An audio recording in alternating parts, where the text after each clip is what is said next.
O pastor John irá continuar a série a respeito do livro aos Romanos. E o texto desta manhã está em Romanos capítulo 2, versículos 6 até o 10.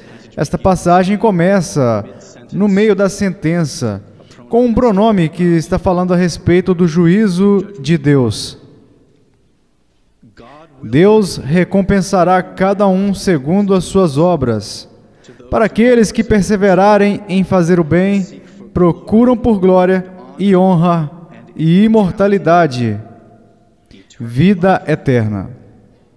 Mas para aqueles que são egoístas e ambiciosos e não obedecem à verdade, mas obedecem à iniquidade, ira e indignação, haverá tribulação e angústia sobre toda a alma do homem que faz o mal, primeiro do judeu e também do grego.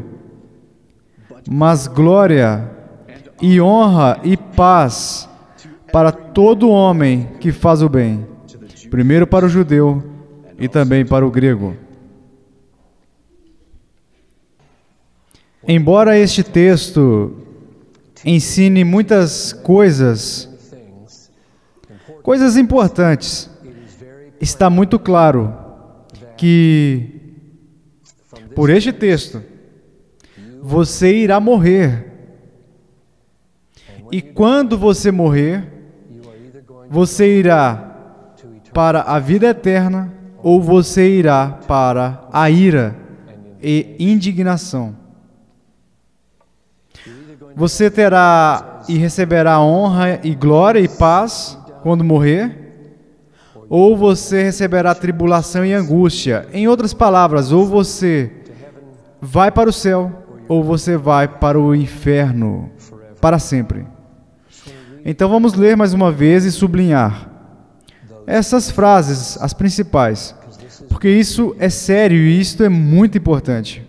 Versículo 6. Deus recompensará cada um segundo as suas obras. Agora, ele desdobra este versículo assim: para aqueles que perseverarem em fazer o bem, procuram por glória, honra e imortalidade, ele concederá a vida eterna. Esta aqui é uma encruzilhada no caminho após a morte. Versículo 8. Mas aqueles que são egoístas e ambiciosos e não obedecem à verdade, mas obedecem à iniquidade, ele concederá, aqui está a outra encruzilhada, a ira e indignação. Agora, nos próximos versículos, ele inverte a ordem, ele diz a mesma coisa de novo, na ordem inversa. Haverá tribulação e angústia. Isso aqui corresponde ao versículo 8. Ira e indignação. Sobre toda a alma do homem que pratica o mal, primeiro para o judeu e também para o grego. Aí está uma encruzilhada na estrada, tribulação e angústia. Agora o versículo 10. Mas haverá glória e honra e paz. Isso corresponde ao versículo 7, vida eterna. Para todo aquele que pratica o bem, primeiro para o judeu e também para o grego. Não perca isso. Pode haver algo mais importante, ou sério, ou relevante, urgente, imenso ou cativante do que a sua felicidade para sempre ou a sua morte e a sua tristeza para sempre após a morte física. Separado de Deus e debaixo da sua ira. Eu quero a atenção das crianças por um momento. Ouçam, crianças, isso é importante para vocês. Algum dia vocês vão morrer. As crianças pequenas irão morrer. E eu espero, se há crianças aqui agora, eu espero que seja quando vocês estiverem muito, muito velhos. Mas pode ser quando você tiver 6 anos, ou quando você tiver 16 anos. E você não tem que ter medo que quando você morrer, você irá para o inferno e estar separado de Deus e irá sofrer eternamente, porque Deus amou tanto o mundo que deu seu único e amado Filho para que qualquer criança que crer nele, aquela criancinha não irá perecer, mas terá a vida eterna. Mas vocês precisam se importar, com isso. Isso é muito importante. E vocês precisam, neste dia, ou nessa tarde, hoje à noite, provavelmente, dizer para a mamãe ou para o papai: como eu posso ter certeza que eu irei para o céu e não para aquele lugar assustador chamado inferno? E os pais de vocês precisam ouvir para estarem preparados. Adolescentes, há mais deles aqui hoje. Ouçam. Sejam espertos e não tolos. Sejam sábios. Coloquem a mente de vocês, fortaleça suas mentes de forma energética nas coisas mais importantes do mundo. Não em modismos que irão desaparecer antes do inverno acabar. Não pense que vocês têm muito tempo para lidar com o assunto do céu e do inferno. Todos os dias os jornais, as notícias, o rádio, os jornais na televisão noticiam a respeito de violências aleatórias ou acidentes que são bizarros, acidentes de carros ou doenças que são inesperadas, onde adolescentes morrem ou no hospital, nas ruas. E se você acha que isso não irá acontecer comigo, eu vou lidar com esse assunto da eternidade quando eu for um velhinho. Não aposte nisso. Por quê? Uma vida inteira de brincadeira com as coisas santas e perseguindo as coisas mundanas irá despreparar um tanto a sua mente para lidar com coisas santas, e você não terá nenhum interesse de ir para o céu ou de ir para o inferno quando você for um velho. A capacidade para experimentar a realidade espiritual estará provavelmente cauterizada. Como eu me lembro quando eu era um garoto, meu pai era um evangelista. Quando eu via ele pregando de tempos em tempos, e sempre que havia, durante as cruzadas, a noite da juventude, e do seu coração, com muita emoção, uma emoção tremenda, com lágrimas nos olhos, vinham as palavras de Eclesiastes 12:1. E ele olhava nos olhos dos jovens, e ele dizia: lembra-te do teu Criador nos dias da tua mocidade, antes que cheguem os dias maus, e se aproximem os dias da velhice, em que dirás: eu não tenho mais prazer em meus dias. Ouça, existem poucas coisas que são mais trágicas do que uma pessoa idosa, velha, separada de Deus, que não tem mais a capacidade de sentir nada a respeito da realidade espiritual.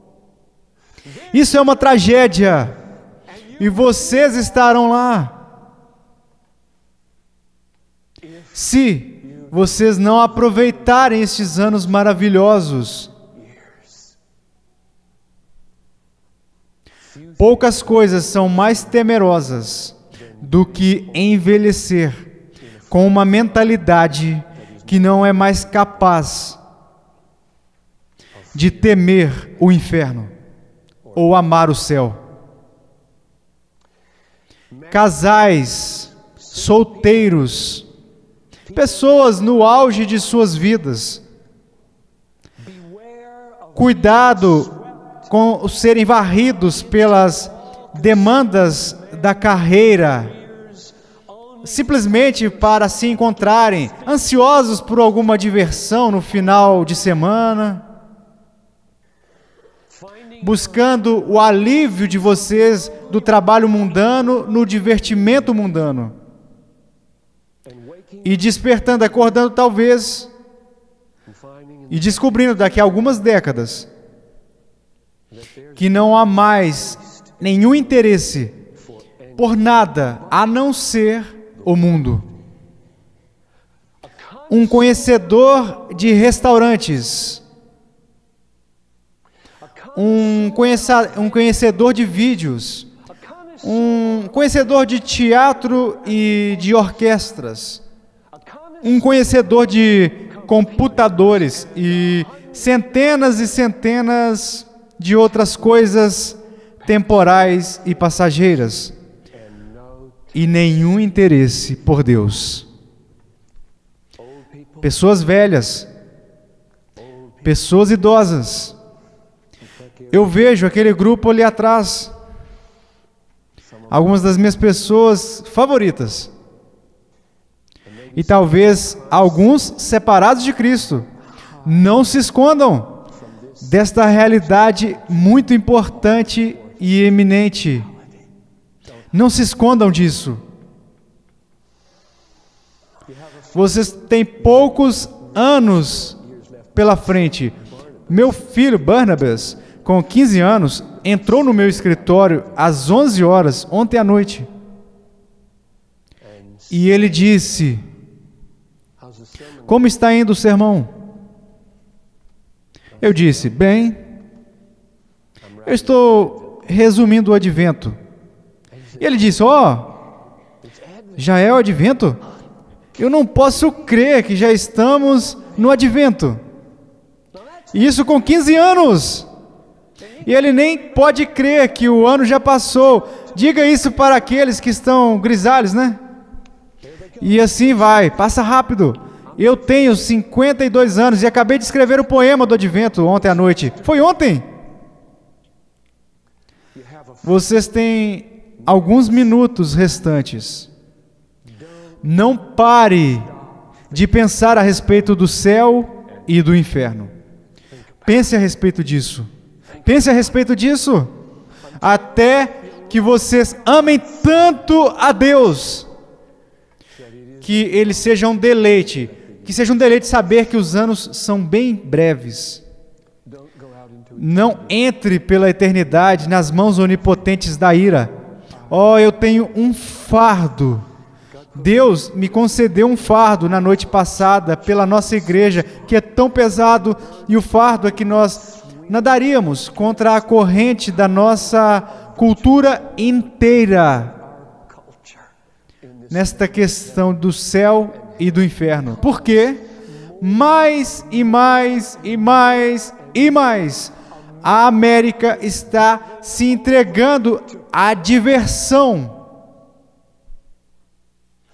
Indústrias inteiras, bilhões e bilhões de dólares que são gastos para ajudar a nos divertirmos, e milhões e muitos montes de milhões que são designados para te recrutar a se divertir.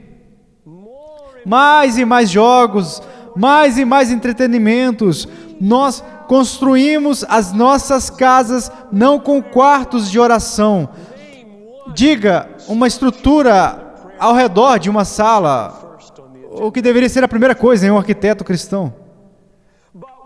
Mas temos centros de entretenimento e telas que cobrem as paredes inteiras, aparelhos de vídeo, computadores, que ligam tudo isso, o som, para de alguma forma sermos distraídos da Nicarágua, ou Honduras, talvez do Sudão, ou Somália, ou dos 70 que foram presos lá na China, ou das 150 igrejas que foram queimadas na Indonésia. Me ajude a me divertir este final de semana, porque eu estou cansado e eu trabalho duro no meu trabalho mundano. Eu tenho um pequeno teste para vocês. Tente isso em um vocabulário evangélico. Calcule. Por exemplo, o aumento da frequência com a qual nós usamos a palavra diversão para descrever praticamente tudo o que nós gostamos de fazer. Tudo bem. Tudo bem. Onde estão as descrições do que gostamos de fazer? Algo importante, ou algo significativo, ou algo enriquecedor, ou enobrecedor, ou algo que valha a pena, ou que seja edificante, útil, fortalecedor, encorajador, ou profundo, talvez transformador, ou valioso, ou que abra os olhos, exaltando Deus. Tudo diversão. Teste a vocês mesmos se vocês têm absorvido a cultura toda da diversão. E está aumentando, aumentando e aumentando, e os cristãos estão sendo engolidos da mesma forma como todo o mundo. Este texto é um grande texto para vocês se examinarem. Ele ensina que após a morte, você entrará na vida eterna, em glória e paz, ou você entrará na ira eterna e na indignação, com angústia, e num piscar de olhos. Isso pode acontecer antes que terminemos aqui, com vocês. Ou comigo. 1967. Eu vejo alguns estudantes.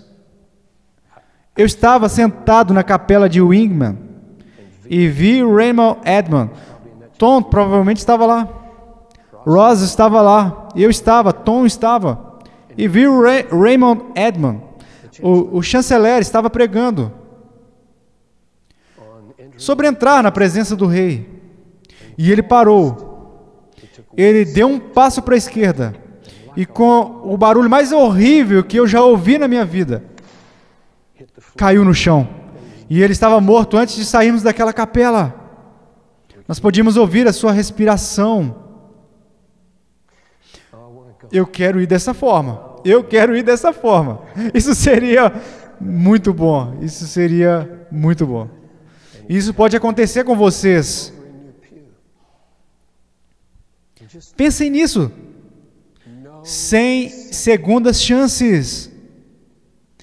Você estará no céu ou você estará no inferno para sempre. Pensem nisso. Permita que este texto faça vocês pensarem a respeito disso. Ponderem, sintam isso, para que vocês de alguma forma possam escapar da cultura da trivialidade que tem sido vendida a todos nós, com toda a força, por toda a mídia que é possível e acessível. Vivam na luz da eternidade. E eu digo luz, não sombra. Eu disse luz. Viva na luz da eternidade, porque você chegou ao ponto de conhecer a Deus tão bem e de caminhar tanto tempo com o Rei Jesus, que você pode dizer do fundo do seu coração: viver é Cristo e morrer é lucro. Então todos os seus dias são vividos na face da eternidade. Eles serão vividos na luz e não nas sombras. Nós não temos que ter medo. Vocês serão capazes de dar testemunho a Marshall Lane da semana passada. Então, quando ela se deitar no quarto perguntando: chegou a hora? Deus deu a ela segurança. Está ok, porque morrer é lucro.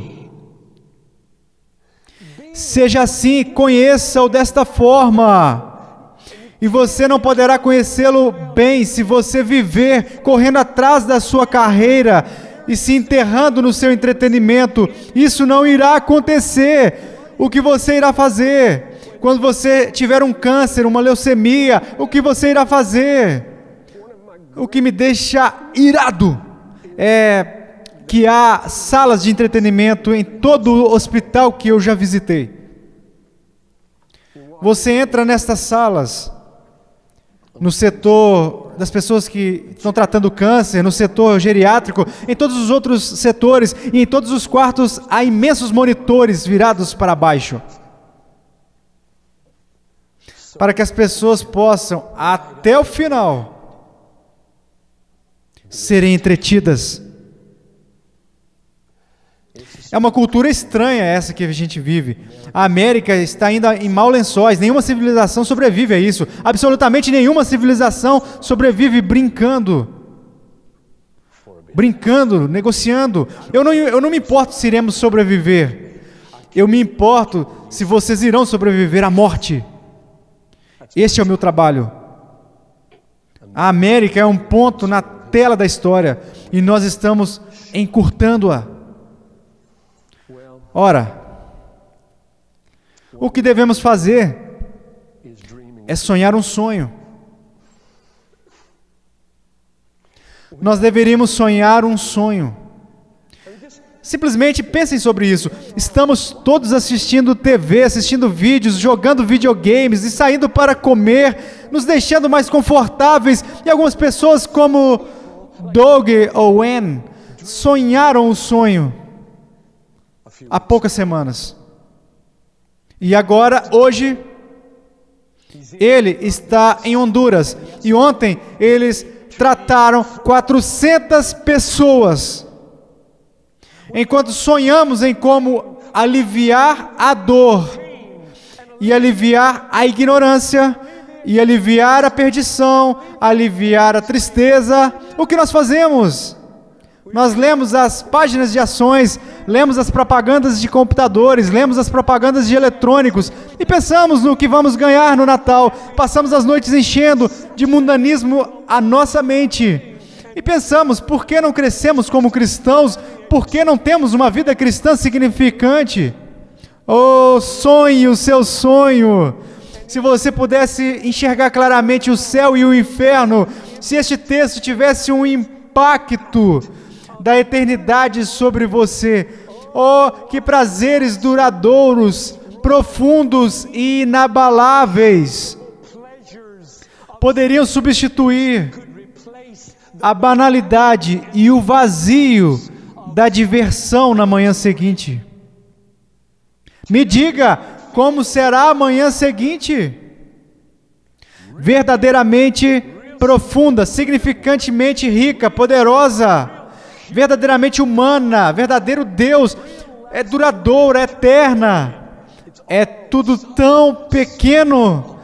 Você não foi criado para ser pequeno. Você não foi criado para vegetar. Diversão sem fim. Crave o seu coração dentro da eternidade.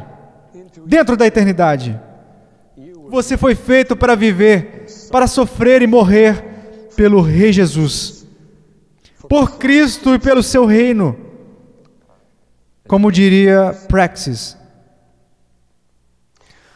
tudo isso são como minas terrestres ou jatos de óleo debaixo da superfície deste texto.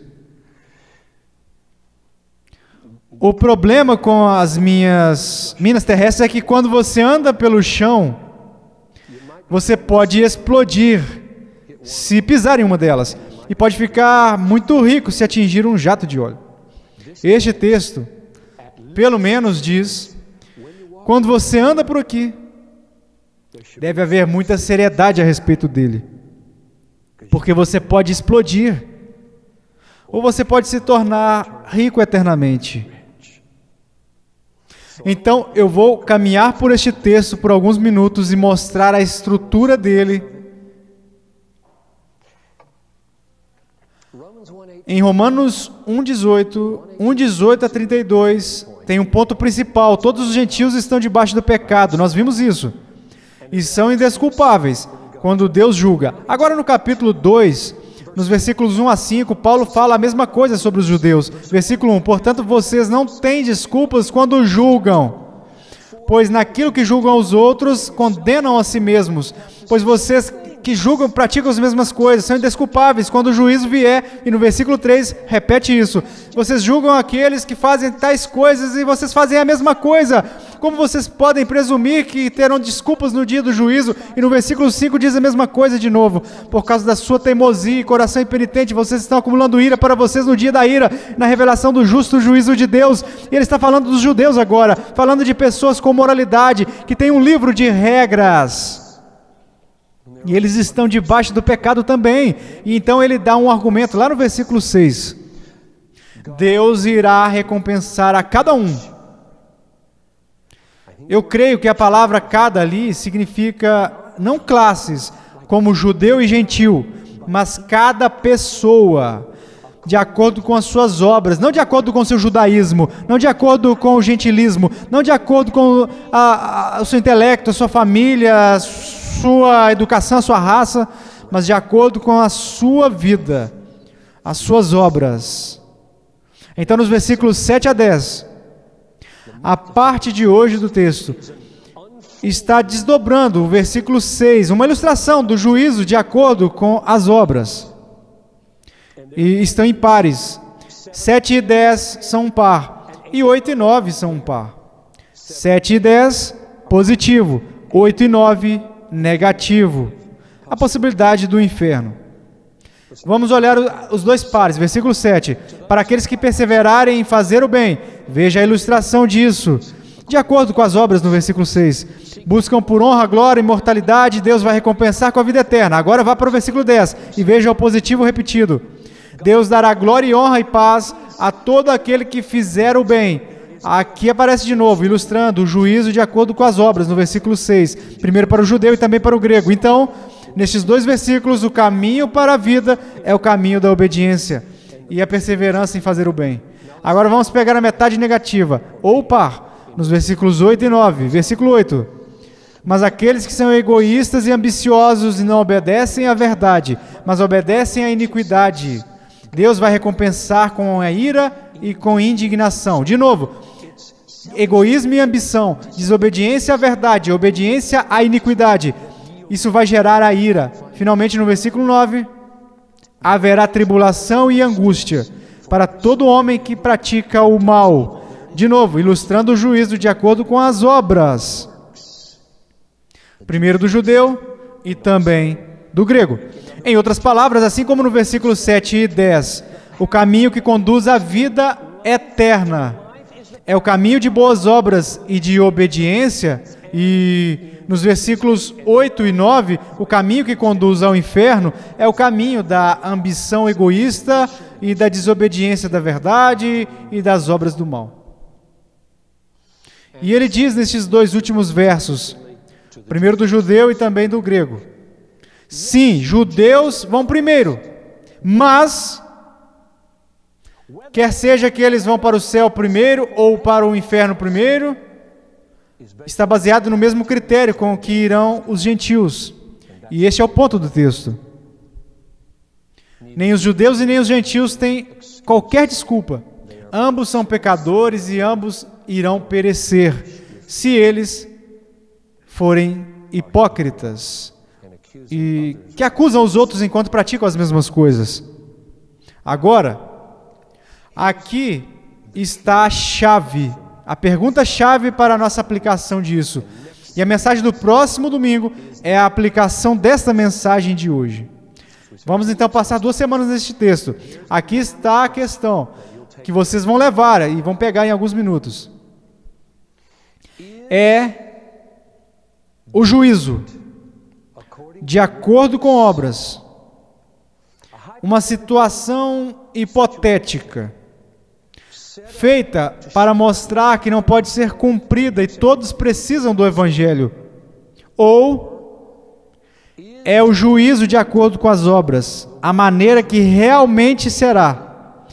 E o caminho para o céu é o caminho da obediência, e o caminho para o inferno é o caminho da iniquidade. Deixe-me explicar o que eu quero dizer com isso. Vamos tentar traduzir o versículo 7 hipoteticamente.